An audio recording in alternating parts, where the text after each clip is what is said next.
छत्रपती संभाजीनगरचे पालकमंत्री कुठल्या ना कुठल्या विधानानं सतत वादामध्ये असतात आणि त्यात पुन्हा एकदा त्यांच्या नव्या विधानानं चांगल्या चर्चा सुरू झालेल्या आहेत। डीजेमुळे त्रास होतो, डीजे ऐवजी चाळीसगाव वैजापूरचा बँड लावा असं आवाहन शिरसाटांनी केलंय आणि त्याच वेळी पैशांसाठी व्यासपीठावर नेते आहेत, त्यांनी नाही दिले तर शेवटी माझी बॅग उघडीच आहे असं वक्तव्य शिरसाटांनी केलेलं आहे। व्यासपीठावरून केलेल्या वक्तव्यामुळे एकच हशा पिकला होता।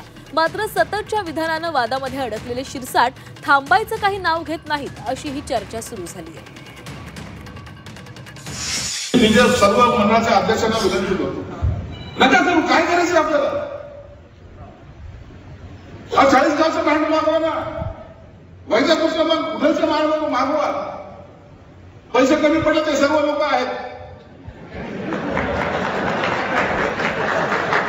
आणि काही नाही जमलं तर मी आहेच, बॅग माझी उघडीच आहे।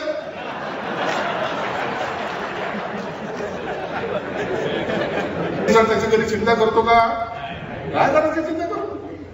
उलट लोक आपल्याला जर करोडपती समजत असेल तर आपल्या बापाचं काय चाललंय? हाबी लागले पण गमत झाला काय माझं म्हणून जातात आपण याबद्दल चिंता करायची नाही। पुरावे नाही, गाडीवर पुरावे नाही, मात्र बॅगभर आमचे पुरावे आहेत। 12,000 पानांचे पुरावे आहेत। पुरावे पुरावे पुरावे म्हणजे मी एवढंच म्हणतो की कोरा कोरा कोरा, जसं तुम्ही एकदा कधीतरी म्हणला होता, मी म्हणतो पुरावे पुरावे पुरावे। हे पुरावे तुम्ही ऐकणार आहात का? आणि हे जी आमच्याकडे असणारी पेन ड्राईव्ह आहे ही तुमच्यापर्यंत आम्ही देतो। आता तुम्ही या बाबतीत काय करता, म्हणजे देवेंद्र फडणवीस साहेब हुशार नेते आहेत, या बाबतीत काय करतात हे आम्हाला सगळ्यांना बघायचंय। त्यामुळे गणपती होऊस तर आम्ही शांत राहू, बघूया सरकार या बाबतीत काय करतंय। आमची मागणी आहे, एकतर शिरसाटांना त्यांच्या आत्ताच्या पदावरनं तुम्ही काढलं गेलं पाहिजे, कारण ते सुसाट सुटलेत। काल सुद्धा एखाद्या कार्यक्रमामध्ये बोलत असताना त्यांनी सांगितलंय की जर समजा तुम्हाला पैशाची जरूरत लागली तर शासनाकडे या, आणि शासनाचे पण पैसे संपले तर माझी बॅग उघडी आहे असं वक्तव्य कालच त्यांनी केलंय। म्हणजे अहंकार बघा कुठे।